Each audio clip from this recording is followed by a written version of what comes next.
too late night. Love is supposed to, oh, wow. That did not come out properly. Love is supposed to feel warm, but sometimes it comes with sharp edges, mixed signals, or expectations you never agreed to. Tonight, we are stepping into the messy middle, the relationships where affection feels earned instead of given, where communication gets tangled, and where the people we care about leave us questioning our worth, our role, and our next move. Whether it's a partner's insecurity, a child's struggle, or a family dynamic that keeps shifting under your feet, these stories remind us that love isn't simple, but it's worth trying to understand. And man, I have trouble with tempo tonight. What is up with that? Maybe you could, keep the beat. Maybe I could produce some pre-reads.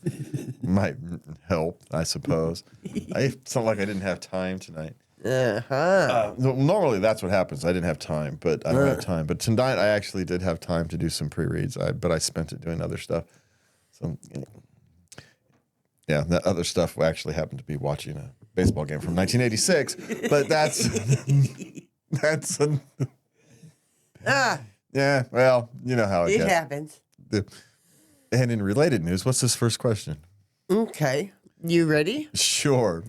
My partner gets irritated when he sees me without makeup. How do I handle this? They're both 18. Okay, at 18, you don't handle it. You find a different new partner. Next. It's not your job to mature him, even though you find a new partner will mature him. He's not worth your trouble. Yeah, you don't exist to make his eyeballs happy. Yeah. Yeah. It's not how this works. This is where we get unrealistic standards. Yeah. Who knows where he got this standard from? Or there is a potential here that she does her makeup, that she looks like a vastly different person. Maybe. Right. And he likes that one better. And he likes the other. He likes the makeup person and not necessarily the other person. But this is the thing: if that's what his likes you is for, then that's not a sustainable relationship. That's not a sustainable relationship reason. So there's just no way this works. One, because he's immature, but two, if that's his standard for liking you or not being upset. Yeah. How's that going to work if they live together? Yeah. Constantly wearing makeup. Be real. No, it's just... He's not thinking, is he? No, he's not. But here's what he's thinking. He liked the cute girl with all the makeup and not the girl without. And for whatever reason, she looks differently. So why do... It doesn't necessarily she looks necessarily bad. She just looks different. Why didn't he think this through before he opened his mouth? He's 18. See, a 30-year-old man, 35-year-old man would have said this. Oh, I don't find her attractive when she doesn't have her makeup on. I'm going to say, it's just not working for me. I appreciate your time, and you'll move on, and it'll just be the end of a relationship. Yeah. Right? That's how a mature person handles this kind of thing, where there's a barrier, even a physical barrier that you can't get over. It's not them, it's you. It's your problem. It's your problem. I can't get over this. I'm not going to offend them. I'm just going to say it's just not working out for me, and you move on. It happens in adult relationships. Yes, it's just they handle it like adults. Yeah, he's not handling it like an adult. Yes, so sadly you have to, but... Yeah, sorry. Yeah. So don't feel the need to satisfy a single person. There are people out there who appreciate you for everything you are.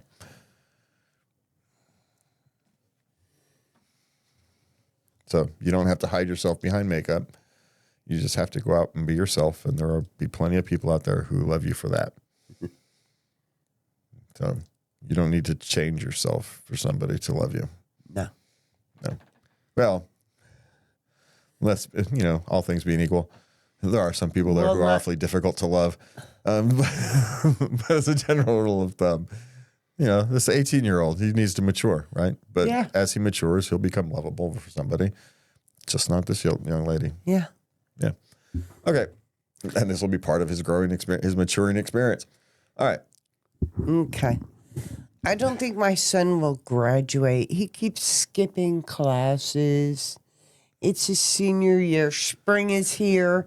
He's off running around with his friends like he's already graduated, you know. Well, stupid should hurt. There are times where you just let nature's consequences take their course. I mean, you can warn him and you can tell him. Let it happen. And you can do all that. But if he's a senior. If he's a senior, what are you going to do? Physically restrain him? Yeah. You can. My guess is he knows exactly the line he needs to cross.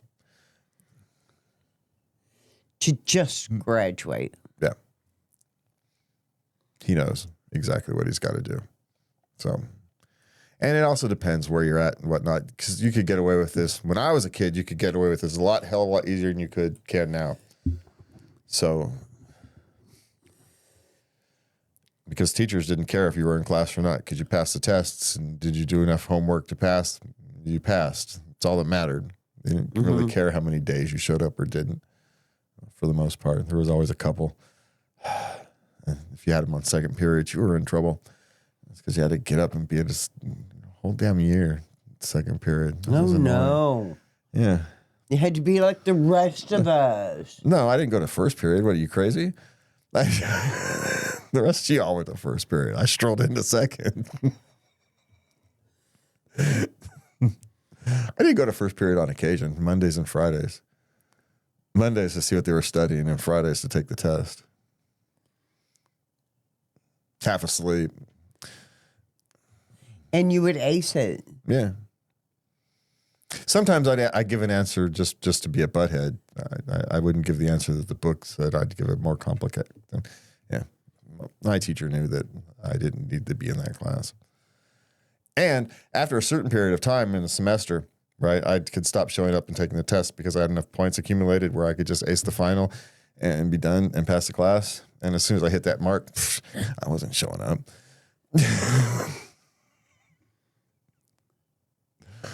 Yeah. You can't do that today. Oh, there's no way. They don't let you. They make you put your butt in a seat. Yeah. Oh, it's awful. But, I mean, rather than the reality is that I shouldn't have been in that type of learning environment. I should have been in a different one that let me, study these things kind of at my own pace. Yeah. Do the deep dive into history for 2 months. Then you go, you kind of force me to do algebra for 2 months without really doing much of anything else. And you deep study one subject at a time. I would have been a much better student that way. Because I'm not trying to change, what I'm trying to learn every freaking 50 minutes. Not retain any of it. I took German 1 twice, and all I can say is Hausfrau. So, But they asked you to stay. Ich bin ein Hausfrau. I am not a housewife. That's all I can say. What about boy? No, I have no idea. Girl? I have no idea. Pretty? No, I told you. That's all I can say. Those are the first 3 that they teach you in any language. All I can say is I am not a housewife. I don't even know why that's all I can say. 2 years. Yeah, 2 years. So, yeah, there is a problem with skipping classes. You can't learn how to say anything other than I am not a housewife. But in a sense, it should hurt. There is a lot. I don't want to say don't do anything, right? Because that's actually the wrong message to send to your son as well. It's just the reality is you are limited in what you can realistically do. I mean, you can cut off the tap and stop giving him money so he really can't go do anything yet. It's probably pretty much all you can really do. It's all you can do. And it's generally effective to 17-year-old boys because they don't have any money of their own. They don't. Doesn't have a job. Yeah. So, and if he's got a job and he's passing, I mean, was he passing? Did he pass his last semester? Was he on track to graduate? And all he's got to do is get through this last semester. Yeah. My guess is he knows he's passing. He's already graduating. He's already got all the credits he needs. He's just marching time. All he's got to do is pass senior English or something stupid, and then he's showing up for that one. He's skipping the classes he can fail. We're dumb like that. We will figure out where that line is, and once we hit that line, we don't care anymore. Because what has my sister even said today? C's get degrees, right? C's get degrees. My sister's a teacher, by the way, a high school teacher. Yeah. C's get degrees. And I'm not saying it's a great strategy. I'm not encouraging it. I'm just saying he likely knows what he's doing. But turning off the tap is the best solution. Maybe if she would sit down and talk to him. Have you tried talking to a teenage boy? I mean, you could try. Don't get me wrong. I mean, don't not try it. But my guess is she's tried this already. She's not going to Reddit. Not try to change him, but from his perspective, where are you in school? Are you going to graduate? Do you have the points? What's happening? Yeah, you could. Find out. Does he have a handle on it or doesn't he? I suspect he does, but you can find out. But what are you going to do if he doesn't? It's too late. That ship has sailed. So whatever has actually happened at this time of year, whatever happened is happening. Then she can make her decision from there. What she's going to do, cut off his funds. You know that means making all 3 meals for him at home. Well, it just means having enough Hot Pockets at home for him to cook for himself. Ooh. You got Hot Pockets. Yeah, you don't get steak and potatoes. You get Hot Pockets and tater tots. What the hell's wrong with you? He's a teenage boy. He'll eat them just fine. He'll be perfectly happy eating his Hot Pockets, but or his frozen burritos. He'll eat frozen burritos all day long. But not having money to go out with his friends will put a crimp in his lifestyle. Yeah. So, that's the suggestion is to cut off his funds and find out if he's actually, because it may be one of those things where he's gotten to the point where he's no longer motivated because there's nothing motivating him. Yeah. Yeah, the classes he's cutting don't matter. Yeah. It's entirely possible. Okay. So, okay. Now, not saying you should still. The poor thing. She's just so worried. Yeah, I know. I get it. But Your poor mother. my mother gave up. So he's going to do it. He's going to do what he's going to do. And I managed to figure it out and graduate on time. So when I was finally left to figure it out, guess what? I managed to figure it out. So that's the other part of it. Is he capable of figuring it out? It's not the end of the world. There's summer school. There's online classes he can finish. Even if it learns a tough lesson, it's not the end of the world. Some of us have to learn the hard way too. But the quickest solution is to turn off the phones. Yeah. Okay. All right. Okay, they have there's a 18-year-old girl. These parents, she just graduated. But she's walking around ungrateful, low to motivation to go to school or start her future, figure out a future, what she wants. They're willing to support her through school, help her find a job if that's what she wants to do. If she wants to go to trade school, okay. But she's just ambivalent. Yeah, well, here's the actual problem isn't the low motivation. That's perfectly normal for an 18-year-old person who doesn't really know what they want to do. Yeah. Especially in a time where the whole world's telling them that the world is awful, it's never been worse, you're not going to be able to make it, even though that's not true, right? It's not true. But so the low motivation is actually completely understandable for an 18-year-old at this stage. I have no issues with that. But being ungrateful is something that you have to actually deal with. That's the thing you actually first have to actually try to figure out how to deal with. I know. Because the motivation thing will take care of itself at some point. something they'll find some motivation, right? Hunger might be the motivation, but the desire to go to a concert might be a motivation. Who knows what the motivation is? They'll find some motivation at some point. But not if they're ungrateful of things. They need to find,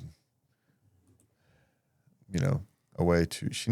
They need to find a way for her to connect back to being grateful that she has a roof over her head. She doesn't have to worry about food in her stomach. That she actually has parents who are willing to support her as she figures out where to go in her life. Mm-hmm. Because the truth is, if you have that, you are within the top 10% of the world. The fact that you're in America by itself puts you in the top, 10% of the world, frankly, just on a pure dumb luck scale.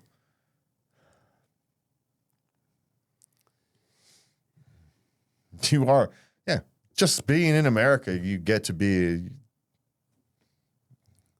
even our poorest are better off than some people who are. Well, yeah. Yeah. I chat with a lot of people in Africa, and it's meager living. And we don't even understand. Our poorest state is above average compared to the EU. Oh, really? Yeah. Mississippi, Missouri, kick the UK's butt in terms of individual wealth. Stop it. It's not even close. Dang. And they're just below like France. And France and while they're coming up, France is going down. Or more specifically, they're staying flat while we're rising. It is more technically what's happening. Anyway, but so it's figuring out how to deal with her ungratefulness. Why is she actually ungrateful? Ungrateful? What happened? What is she? Is she to have a resentment? What? What's happening? Now, 18-year-olds tend to be ungrateful. Of everything. That's true. It's just a state of being. It tends to be a state of being, but that's the one because that can become a habit. And how do you deal with that? I raised boys. I don't know how to motivate girls. So how do you motivate girls? Take away their cell phone. Stop paying for the cell phone. You want to make an impact. You want to make a statement. You want to take action, make change. Well, you can't really take it away because if you gave it to them as a present, they're 18. Just stop paying for it. Yeah, you can stop paying for it. It's the thing to do. Here's maybe what I might do. Or you could be gentle and say, let's sit down and make a gratitude list together of all the joys in our life. I think you find somewhere for her to, without trying to be shocking, create a place where she has to volunteer once or twice a month for people who are less fortunate than she is. You don't have to go and necessarily send her down and have her serve food at the mission or something. Not that would be not necessarily a bad thing. She may not have the makeup to deal with that yet, right? Yeah. She may have been overly sheltered for her. It may be time to take stock as parents. Did we overly shelter this young lady when she was growing up? How much of this is our responsibility? And you may want to, when you're talking to her about this, you may want to point that out. Look, we're sorry, we sheltered you a little too much. You don't really understand how the world works. So we're going to try to solve that, a little bit. And we're perfectly happy to support you as you kind of figure out what you're doing. But you're going to have to find something to do for a couple times a month and go volunteer somewhere or go get a job, right? Don't care where you work. Just go find something. Deliver pizzas for Domino's. Don't care, Yeah, there's Meals on Wheels. You can go read to the elderly. Any pet shelter will accept your help gladly. Yep. Find something you're somewhat interested in and give it a try. Let's develop this young lady's empathy. Yeah, well, here's the other part of it. It's a chance for her to get some competence. Mm-hmm. And with competence comes confidence. Confidence. And with confidence, the ungratefulness goes away. Because you now... Is it really insecurity? It's part of it. She hasn't found her place in the world yet. And in a sense, she's been told that she's owed a place in the world. And so it's not... you got to create. It's not even her fault, right? You got to nose your way in. So you do want to be gentle. The world does not care and go, oh, come here, hon. Come on into the fold. Let's give you a meaning for your life. No, but the schools have lied to her entire life. And now she's set off free. Here you go. And set off into the, right? You've been set in this nice protected area. And then next thing you know, you graduated, off you go over to the lions. I know. Yeah. And so, yeah, she's a little not motivated to go out and do that. Yeah. She has a nice little protected area inside your house. Why'd she want to go out with the lions? We didn't prepare her for that. We prepared her for a school education experience, and she barely survived it. And now she's facing the lions. She's not feeling competent enough. And so, yeah, she's going to be ungrateful that she's not prepared. Okay. But is it ungratefulness? It's a cover for insecurity. Yeah, that's what I thought. Yeah, so. she's scared. She's scared. She's scared. And the lack of the motivation is, yeah, you wouldn't be motivated to go out with lions either. You know? I'm completely unprepared for going out there and dealing with all these things. I'm not prepared. You're right. You're not. None of us were at 18. But what we did be prepared for is we were prepared to suck it up and give it a try. And they didn't prepare them for that. Oh, you got to be prepared for failure. You're going to fail. Yeah, we were prepared. Our generation was prepared for failure. You're going to make mistakes. I was told you're going to make mistakes. You just get up and dust yourself off and try again. But the post-participation trophy generations aren't prepared for failure. Ooh. They've been cheered on and encouraged, and failure was good enough because they tried. And it's good that you tried, but you're going to have to succeed tomorrow. Even I knew all those kudos and those little, you just need a nap. You know, that was fun. I knew that wasn't going to last. I knew that was childhood. I knew adults went to work every day. Oh, your grandpa made sure you knew. Grandpa did. Yeah. Well, you couldn't miss it, right? You lived on a farm, Grandpa. You couldn't miss what life was really like living on a farm. That's part of the difference. Yeah. Yeah.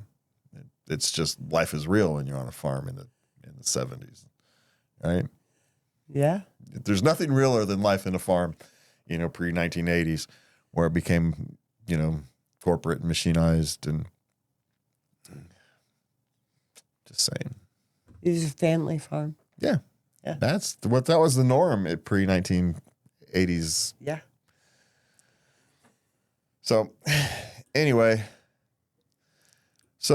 understand, have a little compassion for her, but get her some skills, force her to do some volunteering if she has to, so she can feel competent, so she can, feel like she can take on the world. No, fuck it. Just turn off her phone.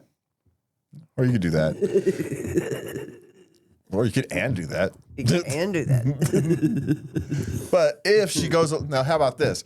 If she doesn't go along with the program and find something to do to start, building a life for herself, the life doesn't necessarily have to be paid. She just has to start building a life for herself. Yeah. Right? It can be volunteer work. It can be education. It can be something. It can be work. She just has to do something. She has to get with the program. Yeah. And it's because it's good for her. You're still parent. She's a teenager. Yeah. She's still a teenager.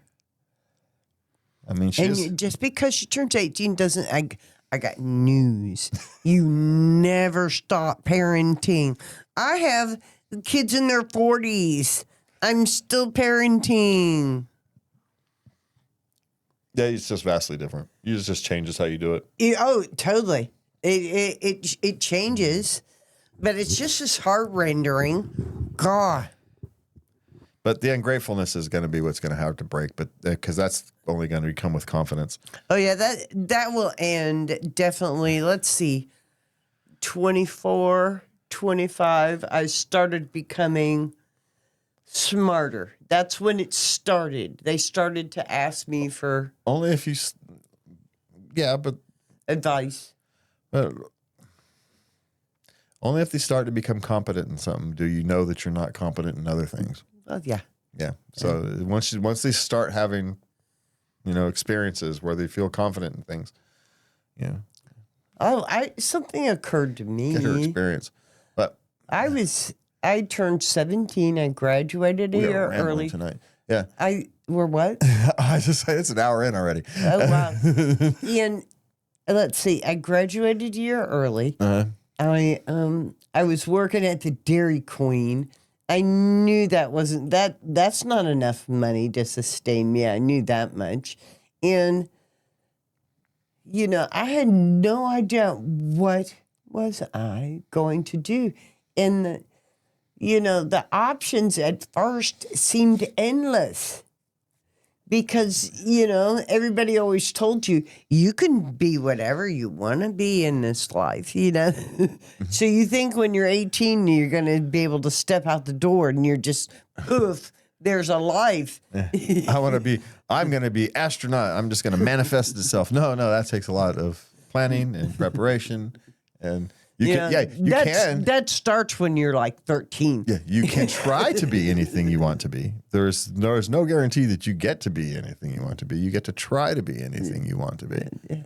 And that's the thing. You have to try. But my point was I was overwhelmed with the possibilities. And then reality set in. There was no way my mother was going to be able to support me through college. I did not want to get married and live in that little itty bitty town. 2 traffic lights, I'm telling you. Ooh. And they have 3 now. And how am I going to get out of this town? And the vehicle that I chose was the United States Army, and I never looked back. Hey, that's a thing. She can join the Space Force. There you go. So. Get some high tech training, and some army like confidence. There you go. Military type confidence. Definitely. Get broken down and built back up, and with some modern technology. Just remember, they can't hit you. 2 things my recruiter told me before he went overseas: don't volunteer for anything, and they can't hit you. So don't worry about it. Don't worry about them yelling in your face and, calling you names. They can't hit you, so don't worry about it. Oh, well, you may want to tell the Marine guy who went to the Marines that maybe the Marines are different. I have some guys like the fat electrician and things like that. They talk to Army people all the time. Apparently the Marines are different. Oh. But the Marines are different.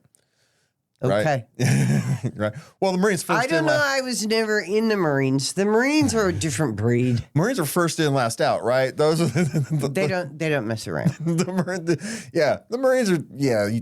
There's no soft people in the Marines. It's just they're not. It can't be. They are their own things. Those are the people. They're a different breed. Yeah. Okay, so let's move on because we've spent like 30 minutes on that question. Oh my gosh. Yeah. Okay. My boyfriend has not invited me to his home after 2 years of dating, and I don't know how to talk about it.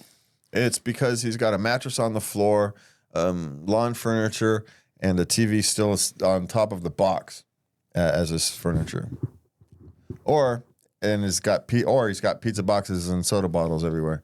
Or he could be like someone I know, a family member, had a boyfriend, and he was a bit of a hoarder. Yeah. And she did the entertaining for like a year and a half. And finally she sat him down and she said, I've loved entertaining you. It's been nice. But I'm sure you've enjoyed it, but I like to enjoy that too. Yeah. And he made changes. He actually moved in to a different.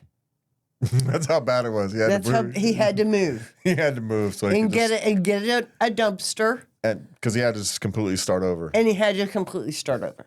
Yeah, it was having to completely start over was psychological more than it But was. that's something he wanted to do to begin with. Yeah, and so he just found a He secondary just motivation. yeah, he did. Yeah. There was a motivation. It was close, but that was something to push it over the top.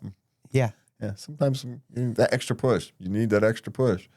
I need some external motivation. Yeah. I don't have quite enough internal motivation to force me to sell the house So now But at least he knew that he had to sell the house in order to make that psychological change. it was an apartment. Oh, well, He just moved into a different apartment. all right. And No, that's and now he has a better kitchen. He's always wanted to cook. So now he's cooking for her. And it's nothing phantasmagoric. He cooks dinner for her and they watch a movie on Netflix. That's it. That's what most people do. But she doesn't have to clean the house, make sure, because we're like that. Yeah, you guys clean stuff that we wouldn't have even noticed. Mm-hmm. Yeah, so it's not for us, by the way. I'm just pointing out. It's not for us. It's for you guys. Perfect. Just saying. Don't say, I cleaned the house for you. You didn't clean it for me. Don't blame me for this. You did not clean it for me. Yeah. I appreciate the thoughts. And don't get me wrong. I'm just saying you didn't do it for me. Everything has to be in order in our mind if we're going to be able to relax around you. Hint, hint. I'm just saying that you didn't do it for us. Because we don't care. Do you want us relaxed? Yes, that's the only reason we care. That's it. We wouldn't even notice, for most of us, right? We wouldn't even notice. Hey, look, we got new curtains. Did you notice? No. Oh, yeah, they look great. They're new? What color were they before? Is it a new color? Shit. And start looking through your phone for pictures to see. You have no idea. Y'all are oblivious. Yeah. Oh, I'd be a terrible witness. What was she wearing when she left this morning? I don't know. Did you see her? Yeah. Then what was she wearing? I don't remember. Not a clue. Not a clue. I don't see pictures in my head, so I don't install, shape, color, and things of clothes. My kids had ever been stalled, and I'd have been in trouble. You drove them to school. You don't know what they were wearing? No clue. I know my daughter was still getting dressed as we left, and she had everything but her shoes on, I think. So, yeah. Anyway, where are we at? Okay. So I hope that changes for you, hun. Just have that uncomfortable conversation. Yeah. Make it about you. Ask them to help you out. They like that. Okay. Yeah, ask what the reason is. Yeah. Yeah. All right. Okay. Father is threatening boarding school over failing grades. Now, this is a sister worried about her brother who is 16. Yeah. Military school is probably good for him. Frankly. Might be a good idea, hun. It might not be the worst thing in the world. Yeah. Because my guess is it's not just failing grades, Yeah. right? It's starting to get in with the wrong crowd, Yeah. starting to get in more trouble. And so you change his environment. I'm not necessarily saying it's the right thing, but it may not be the wrong thing. these things exist for troubled boys for a reason.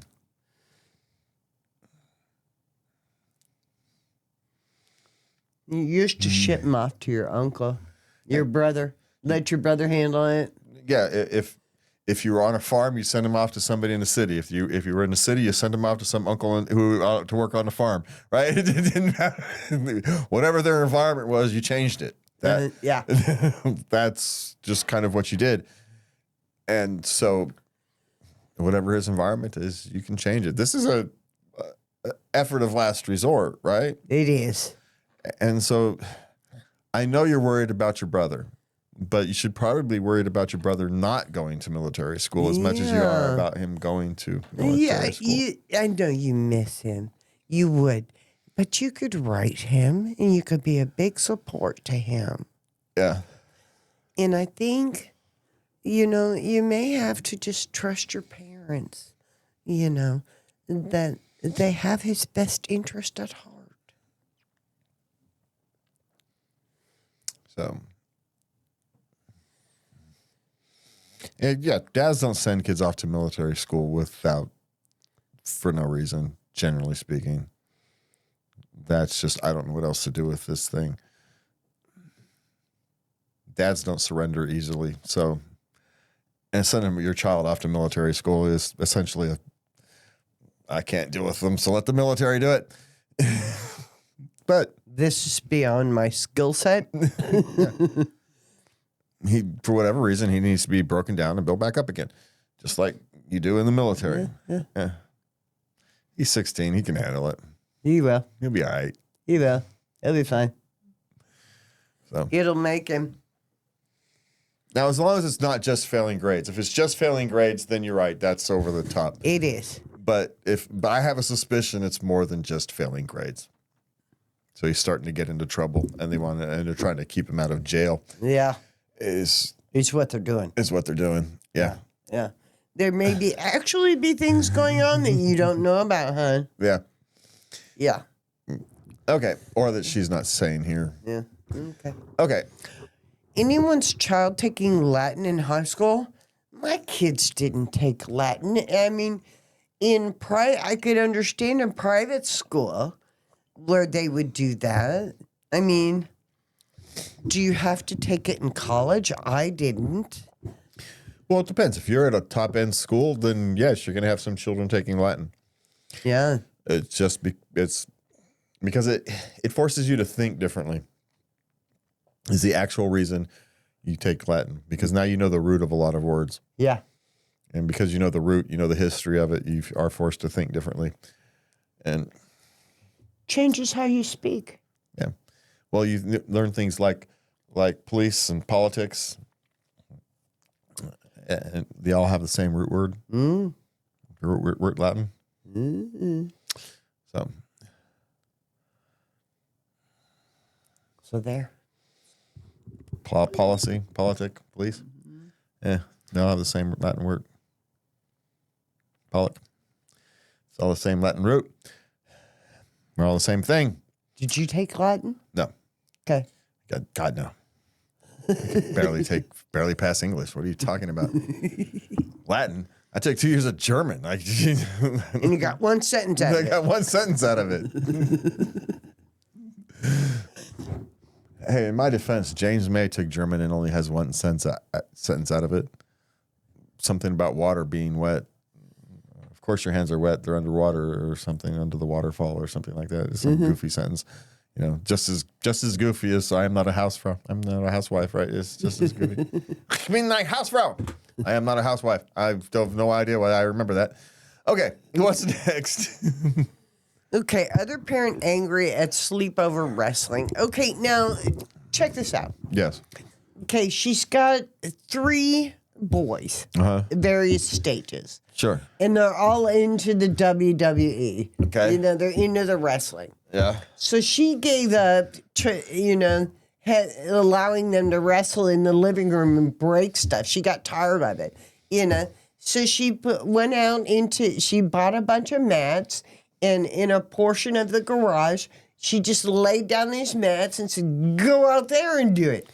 Well, there was a sleepover, and the boys decided to go out there and do some wrestling. And the other parent got mad. The other parent doesn't know what boys do? Apparently. This is just perfectly normal boy behavior since, God, I don't know, the beginning of time.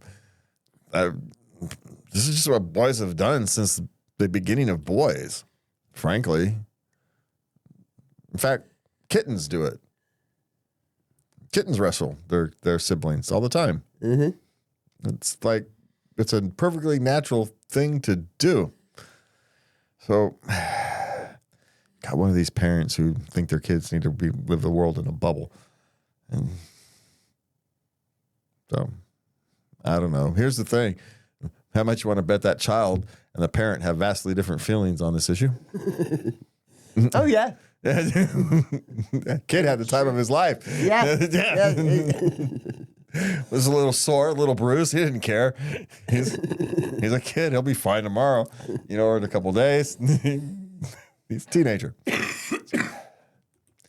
So I don't know. This is one of the things, me as a parent, I wouldn't overly worry about it. That's life. And nobody got hurt. I don't get it. Nobody got hurt. I mean, like you said, there was a few bruises, but there was no blood, no stitches, no broken bones or fractures or anything, So, I mean, as far as I'm concerned, it was no harm, no foul. For teenage boys, they didn't bloody each other's nose. They were taking it easy. Yeah, well, my son he's 30-something. He still's got a bad back because of the wrestling stuff they did when they were teenagers. So, going a little far. But you don't know how too far is until you hit the line, right? I suppose is part of the problem. I don't know what to do about it. I just say, okay, fine. In the future, we'll know that your little Johnny isn't allowed to wrestle, I guess. It's too bad he seemed to have fun with it. I'd be a little sarcastic with it. So I was also the house kids like to come to. Yeah. Because we let them play video games. Oh, I remember that. Yeah. They're not out. We live near the ghetto. They're not outside running the streets. They're safely tucked away inside the house. Let them make noise. I wasn't going to stop it. I remember when I first arrived, and I'm like, how come the kids aren't running around in the neighborhood? And you're like, I just got them into their rooms.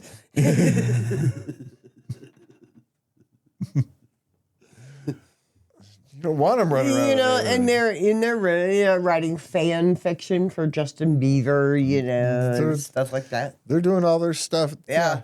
We live on the edge of the ghetto. We don't want them running the streets. Yeah. Yeah. Sometimes you just have to accommodate other parents' wishes, even if they're dumb. So, it's okay. I know not to let little Johnny wrestle in the future. He's going to be disappointed, but it is what it is.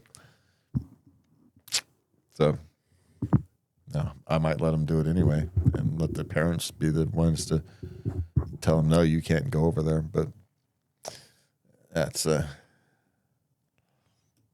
put the ball in the parents' court. But we shall see.